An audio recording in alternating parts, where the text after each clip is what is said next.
Hi guys, here is today's topic. I'm going to discuss optical processes in semiconductor. Under this, we'll study electron hole pair formation and recombination. So within this, we'll study radiative and non-radiative recombination and then band-to-band recombination. So before going in detail, let me understand why do we need to study electron hole pair generation and recombination. So I have discussed optoelectronics devices like source, laser source, LED and detectors and so many other devices also. These optoelectronics devices operates on the principle of electron hole pair generation and recombination.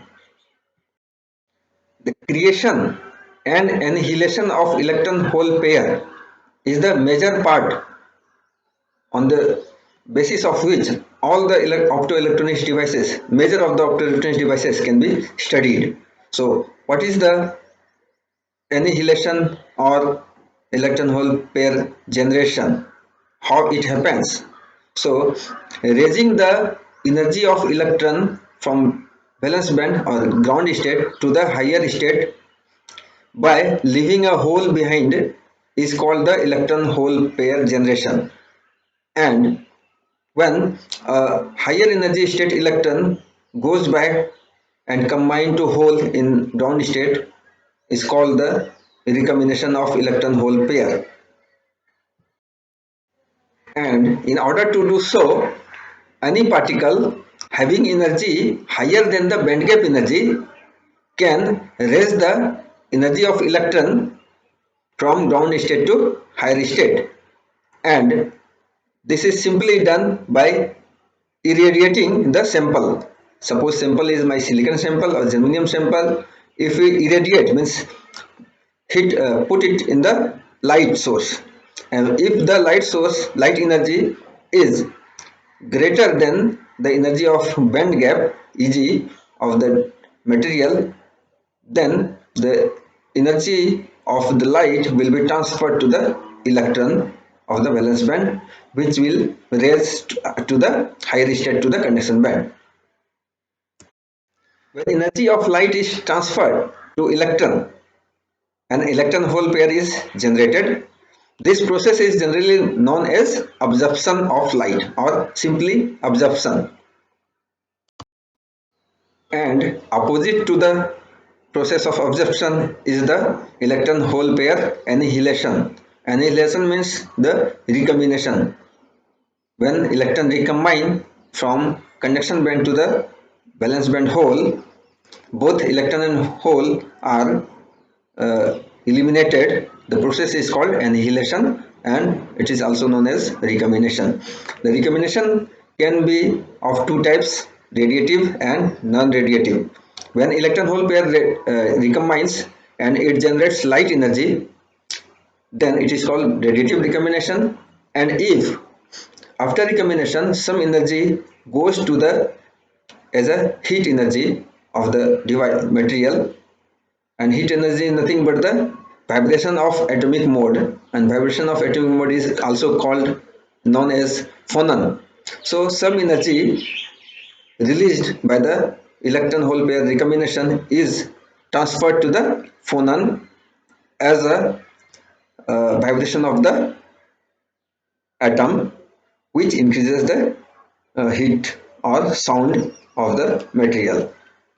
So let me discuss all this radiative and non-radiative recombination in detail. So there are, we know, two types of device, semiconductor device: direct band gap and indirect band gap semiconductor. Let me draw the diagram. So here is the structure of direct band gap semiconductor and indirect band gap semiconductor. Direct band gap semiconductor examples are gallium arsenide, indium phosphide, where EK diagram, energy and momentum diagram of conduction band and valence band are shown here. It is that the inverted parabola, and this is inverted parabola, this is parabola. So this is the minimum of the conduction band and this is the maximum of the valence band energy at momentum k is equal to 0. So if both are aligned, minima and maxima, then this is called the direct band gap semiconductor. Here suppose a photon of energy h mu or h cut omega, h mu or h cut omega photon of energy this much is imparting on the semiconductor, then this energy, if this energy is greater than or equal to this energy gap, then this energy is transferred to the electron of this valence band and this electron will transmit from here to conduction band here and a hole will be generated here. Because this electron is moving from this position, a hole is generated here and this electron is generated here. So electron and hole both are generated all together and this is called the electron hole pair generation. What happens in indirect band gap semiconductor? Here, because this minima is not the minimum of the conduction band, another conduction band is also there which is having the minimum energy level. So this is not the minima, this is minima, but both the minima are not aligned in the momentum diagram. So at k is equal to 0, 0 momentum, the maximum of valence band is here, but this minima of conduction is displaced from 0 by delta k. So whenever the photon energy comes, electron takes this energy and it raises up to this much. Then this much extra energy must be added to the phonon. Phonon means vibration of atomic level. So when atom vibrates, its smallest quantum energy is called the phonon energy. So when h mu is coming, h mu is nothing but the energy of the photon. It imparts in two parts. So one part is to raise its energy, electron energy from this to this level, and then another part of energy goes to the in the form of phonon. So which brings its momentum from this point to this point. So electron goes here to here and then here to here. So this is the electron hole pair generation. And so it's not the straight line, it is some inclined because this much energy is having the phonon energy. Phonon has two things, energy, small energy but larger momentum. But photon is having higher energy but smaller momentum. So this is the difference between the photon and phonon. Photon is light, phonon is the atomic vibration, and the energy of photon is very much high in comparison to phonon, but momentum of phonon is too much high in comparison to the photon. So this I am showing a small part. This small part is nothing but the energy of a phonon energy. So this much is the photon energy to raise the electron energy from this level to this level, and here to here the phonon involves. So phonon gives its energy and momentum to bring electron from here to here, and this is the concept of IBGSC, indirect band gap. So in indirect band gap, the light energy involved is smaller. So this is the absorption of light. Just the opposite process is recombination. So when electron from here conduction band reaches from this position to this position, a phonon is released, and from this point to this point when electron goes, a photon is released. So release of phonon and photon gives rise to releasing of light energy. So in this case light energy will be smaller and electron and will recombine the hole at the valence band. So recombination and electron hole pair generation both are the process of optoelectronic semiconductors. So two types of recombination, radiative and non-radiative, can be understood here. when this electron from conduction minima goes to momentum change and very small energy change, which is the photon energy, and maximum energy is photon energy, and it recombines to hole here, then maximum h mu photon will be released. So this stuff is called the radiation recombination, radiative recombination. And when electron goes from here to here, momentum change occurs at the cost of large photon energy change. Then photon energy change is very much small, so radiation energy is very less. So this is called non-radiative recombination. So difference is very simple. In one case, radiative recombination, photon energy is very much small, but in non-radiative recombination, photon energy is too much high, such that there will be no radiation at all. So, two types of recombination. There is some recombination time. So, in this case, whatever time it takes to recombine electron to hole is called the radiative recombination time, tau r, and in this case, recombination time is called the non-radiative recombination time, tau nr, and the resultant tau recombination time is given by 1 by tau is equal to 1 by tau r plus 1 by tau nr. And total recombination rate, what is recombination rate? So radiative recombination rate is given by delta n by tau r. So delta n is the total change of electron hole pair. So number electron hole pair recombined per unit area divided by unit time is the rate of radiative recombination. Again, rate of non-radiative recombination is delta n, means number of electron hole pair recombined, divided by tau nr, recombination non-recombination lifetime. So when we add these two, is the total recombination rate, and we can put these two values here. This is the internal quantum efficiency of the device.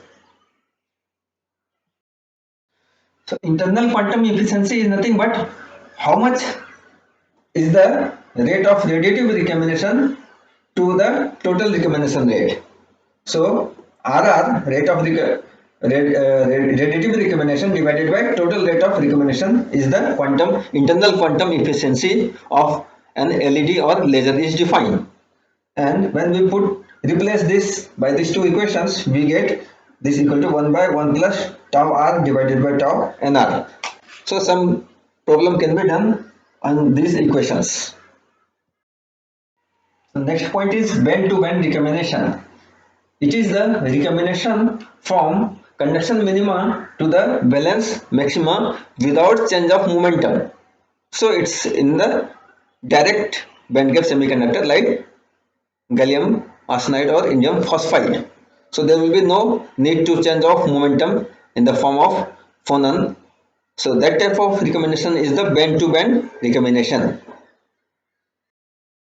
So this band-to-band recombination is generally spontaneous in nature. So we can explain rate of spontaneous recombination is proportional to the number of electron and number of hole. So we can write R spontaneous is equal to BR and P, where BR is the coefficient of spontaneous recombination. So since for a recombination, number of holes and number of electrons both are involved, so it's proportional to both of these two. Now it can be written as BR. N is nothing but N naught plus delta N, and P is equal to P naught plus delta P, where N naught and P naught is the equilibrium electron hole concentration before equilibrium. So now if there is irradiation, some excess of electron and hole will be generated, so the resultant N will be N naught plus delta N and hole will be P naught plus delta P. Now there is rate of spontaneous for excess of electron hole pair recombination. So that is defined as delta N by tau R. So excess of electron or hole is denoted by delta N. So what is the rate of this excess is called the R spontaneous excess, and there is R spontaneous is equal to R spontaneous at 0 equilibrium plus R spontaneous excess, where R spontaneous at 0 equilibrium is Br into N naught P naught. Now we can expand this again, this one. So we'll multiply these two. We'll get Br N naught P naught plus delta N naught plus P naught plus delta N square. When we multiply Br to this, we'll get Br N naught P naught. When we multiply Br to this, we'll get Br into whole this. So this is nothing but R naught spontaneous we have defined here. Spontaneous rate at equilibrium, and when equilibrium is broken, means heat light energy is radiated, the excess of spontaneous rate is this one. So this is R spontaneous is sum of these two. So this one, this quantity is equal to this, and this quantity is equal to this. So R spontaneous excess is nothing but delta N Br this. Now we have defined R spontaneous Ex is nothing but delta N by tau R. So tau R must be equal to this 1 divided by this. So tau R, which is the radiative recombination time, is given by this expression. If it is highly radiated, means change delta N is larger than the equilibrium value of N naught P naught, then it can be neglected. So tau R becomes 1 by Br delta N. But if it is low level injection, in that case delta N will be very small to the N naught P naught. In that case tau R will be given by 1 by Br whole into N naught plus P naught only. Next we are going to discuss the absorption and the coefficient of absorption. So coefficient of absorption, alpha, is the measurement of energy absorbed per centimeter of distance. Suppose D is the thickness of a semiconductor material, say gallium arsenide, and H mu is the photon energy imparted on this, impinged on this, or irradiated on the material. Then it's suppose S is the total power flux, total power of the light energy, and H mu is the energy of one photon. So this divided by this gives the number of photons hitting the material at x is equal to 0. So this is also called the flux, light flux. So light flux is equal to S, this is the power of the light divided by energy of one photon. So this is at x is equal to 0. When it travels at distance d, it reduces up to this. So at this point flux is given by more S divided by H mu into e to the power minus alpha d, where alpha is the coefficient of absorption. And for gallium arsenide, this value is equal to 5.6 into 10 to 4 square root H mu minus Eg. Eg is the energy gap divided by H mu per centimeter. So some sum can be done on this formula also. Now let us discuss different mechanism of absorption. So different mechanism of absorption. First one is intrinsic transition. Whenever there is multiple phonon involving in the absorption, it is referred to the intrinsic transition. So phonon may be emitted or may be absorbed. When phonon is emitted, then Eg plus Ep is the phonon energy, is equal to H cut omega E. So omega is nothing but 2 pi omega E is equal to 2 pi mu, and H cut is nothing but H by 2 pi. So H mu is written as H cut omega. So H mu is the energy of the photon or irradiation, or which is related to the frequency mu. So in that case omega E or mu E is the frequency of the photon when emission of phonon occurs, and when absorption of phonon occurs, then energy conservation is given by this equation, H cut omega is equal to Eg minus Ep. Means phonon is observed, so that phonon energy must be subtracted from Eg and the remaining energy must be equivalent to photon energy. So this is a photon energy gap, this is a phonon energy. So these two types of absorption comes under the intrinsic transition. So here is the next mechanism of absorption: donor acceptor and impurity band absorption.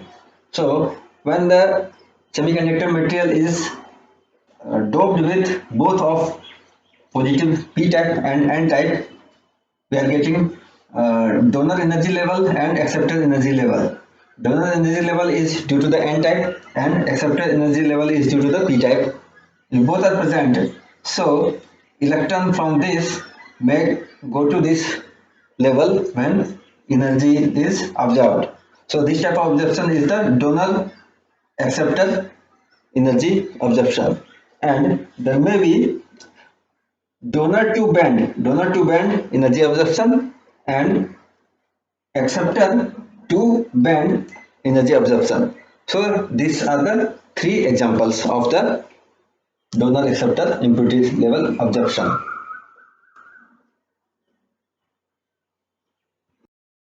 And the third kind of absorption mechanism is the low energy absorption, which is done at longer wavelength. Low energy means longer wavelength. So absorption at longer wavelength is known as the low energy absorption, and these are of three kinds: impurity band transition, intra-band transition, and free carrier absorption. So in impurity band transition, this is the donor impurity level. So when light energy comes, an electron from here get raised to here. So this type of transition at very small energy level, which occurs at the longer wavelength, is the impurity band transition. Again, here suppose this is the acceptor level. So hole is here. This electron may transit here, or this two electron hole pair generation may occur when light energy is coming. Again, this difference is very small. So this small energy is imparted. This light is energy is absorbed for this much energy equivalent. So this is again the impurity band transition. So transition occurs between these two levels, and here transition occurs between these two levels. So impurity level to the conduction band and this valence band to the impurity level. So another part is the intra-band transition. So even there is the conduction band minima and valence band maxima. In valence band there are different types of hole. One is light hole, split off hole, and heavy hole. So three different types of holes occurs here. So if transition occurs between these to this, or these two, any combination of these two, so this type of transition, because there is very small energy level difference, this absorption comes under the intra-band transition. So within same band, valence band, holes are of different kind. So transition occurs from one type to another, and the energy level is very small. So it is called a low energy absorption or long wavelength absorption. And third kind is the free carrier absorption. So free carriers occur in the conduction band, and there are different band. Conduction band minima. So this is one conduction band minima, this is another conduction band minima, this is another conduction band minima. When electron transit from this to this or this to this, energy level is very small, so longer wavelength is being absorbed. So this type of absorption is called the free carrier absorption. So these three are the major part of absorption, and I have discussed all parts of absorption. That's all about the absorption. So let me discuss the another optoelectronic processes, which is the effect of electric field on absorption. We have studied absorption. The photon energy will be absorbed by the semiconductor material. The condition is the photon energy h mu must be greater than the energy gap. But there is another part also of absorption. When photon energy is less than energy gap, still absorption will occur, and that will occur when we apply the strong electric field on the material. So when this happens, that is called the Franz-Caldrich effect. So on the name of the scientist Franz Caldrich. So Faraday-Caldis effect is nothing but the absorption of light energy when its energy is less than the energy gap by the uh, application of the strong electric field. Suppose this is the semiconductor material and we are applying the forward bias of electric field E. So then the band EC and EV will bend because of this. Why? Because this side energy is larger, this side potential difference is smaller, and the difference, how much it will bend? It will bend up by EF, which is the forward energy level. So whenever there is photon energy this much less than the energy gap, so this is the energy CEG, and we are giving only this much photon energy EPH, and it can go from here to here, and it can see the conduction band here. So in this case, since band has been bent due to the application of strong electric field EF, a electron and hole here can be imparted with this electron recombination generation. The electron here will emit from this to this level because of this photon energy, and now this electron can see this conduction band here only because of the change of momentum. So this type of electron hole pair generation comes under this effect. And one more effect under the electric field on absorption is the Stark effect. Stark effect is nothing but change in the atomic energy by the application of electric field. So this is the complete of this topic now. Thanks for watching. I'll meet you in the next video.